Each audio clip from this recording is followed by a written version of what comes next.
हाँ जी दोस्तों, नमस्कार। क्या हाल है आप सभी के। मैं अमन मंसल आपका एक बार फिर से बहुत बहुत स्वागत करता हूँ एबी गुरुजी चैनल में। और यहाँ पे दोस्तों एक ही महीना यहाँ पर नेट के एग्ज़ाम में बचा है। ऐसे में स्टूडेंट काफ़ी यहाँ पर घबरा रहे हैं। ऐसे में उन्हें ज़रूरत है कुछ इम्पोर्टेंट टिप्स की, जो कि वो जान ले तो शायद उनके लिए नेट का एग्ज़ाम इस बार बहुत बेहतरीन अटेम्प्ट यहाँ पर साबित हो सकता है। तो उसी में ही आप लोगों की मदद करने के लिए एक मोस्ट इंपॉर्टेंट वीडियो मैं आप लोगों के लिए लेकर आया हूँ। इस वीडियो को पूरा देखिएगा, ध्यान से सुनिएगा। कॉपी पेन भी अगर आप लोग अपने पास में रख लेते हैं तो ये शायद आपके लिए ज़्यादा बेहतर रहेगा, क्योंकि हर एक बात इस वीडियो की आप लोगों के लिए काफ़ी इंपॉर्टेंट यहाँ पर होने वाली है।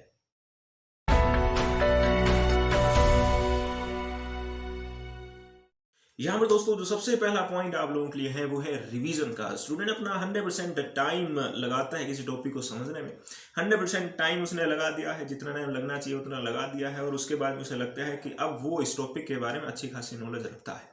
उस वक्त के लिए तो ये बात सही कही जा सकती है, लेकिन जैसे जैसे टाइम बीतता है आप लोग जानते हैं वो जो है टॉपिक हमारी बैक मेमोरी में चलता जाता है। तो उस बैक मेमोरी में जाने की वजह से जो स्टूडेंट है उस टॉपिक को ध्यान से रिकॉल नहीं कर पाता है एग्जाम के अंदर। तो यहाँ पर सबसे ज़्यादा जरूरी है कि वो बैक मेमोरी में गया हुआ टॉपिक आपके वापस से फ्रंट मेमोरी में यहाँ पर आए। उसके लिए बेहद जरूरी है कि आप रिवीजन पे खास तौर पे ध्यान दें।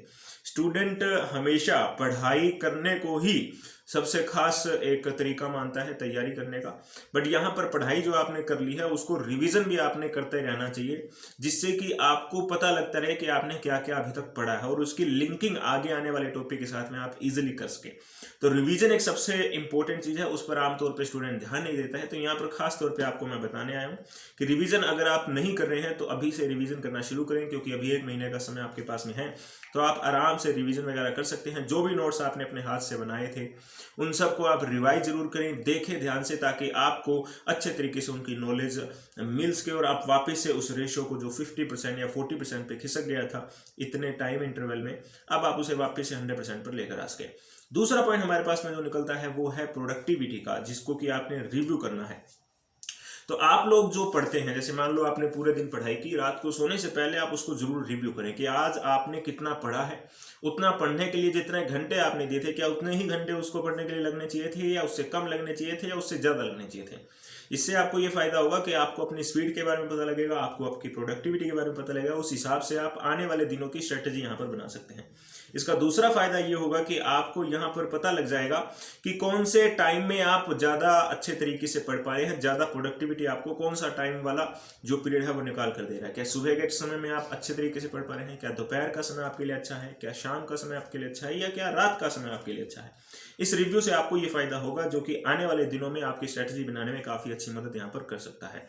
तीसरा पॉइंट जो हमारे पास में निकल कर आता है वो है ये कि आप अपने आप से पूछें वेदर यू डिजर्व जेआरएफ। तो आप जेआरएफ को यहाँ पर डिजर्व करते हैं क्या। आज ही अपने आप से ये क्वेश्चन पूछें, किस तरीके की आप तैयारी करने हैं, किस तरीके से टाइम आप दे रहे हैं, कितने डेडिकेटेड आप हैं। इसका आंसर कोई और नहीं दे सकता, इसका आंसर आप खुद ही निकाल कर अपने आप से पूछें कि भाई मैं क्या डिजर्विंग कैंडिडेट हूँ जेआरएफ के एग्जाम को क्लियर करने का। अगर आपको उसमें आपका इनर जो एक आत्मा होती है, खुद की आत्मा अगर आपको ये बोल रही है कि हाँ आप एक डिजर्विंग है, तब तो बहुत अच्छी बात है। अगर आप खुद ही इस चीज को फील कर रहे हैं नहीं अभी कहीं ना कहीं कुछ कमी है, तो आप उस कमी को जरूर पहचानें और उस गैप को फिल करने का काम यहाँ पर आपने आज से ही शुरू कर देना है। ये क्वेश्चन आपने अपने आप से जरूर करना है। उसके बाद में यहाँ पर मैं आपको कहना चाहूंगा कि आप जो एग्जाम देने जा रहे हैं, नेट का एग्जाम या मान लीजिए जेआरएफ के लिए आप तैयारी कर रहे हैं, तो आप पूछना अपने आप से ये पूछिए कि आप ये तैयारी क्यों कर रहे हैं। क्या ये डिसीजन आपको किसी और ने दिया है, क्या ये किसी और की चाहत है कि आप एक लेक्चरर बने, या आपकी खुद की चाहत है। मेरा ऐसा मानना है कि एक ऐसा प्रोफेशन है जो कि कोई दूसरा आप पे लाद नहीं सकता, ये आपका खुद का डिसीजन हो सकता है। तो 95 to 98% स्टूडेंट ऐसे ही होंगे जिनका ये खुद का डिसीजन है कि वो लेक्चरर बनना चाहते हैं। तो आप अपने आप से रीजन जाने कि मैं क्यों लेक्चरर बनना चाहता था, उस रीजन के बारे में जब आप सोचते हैं तो आप अपने आप को ही मोटिवेट करते हैं। कई बार स्टूडेंट पढ़ने के दौरान ऐसा फील करता है कि मैं इतना पढ़ रहा हूँ, न जाने सही कर रहा हूँ कि नहीं कर रहा हूँ, इस सब का क्या होगा, कैसे होगा।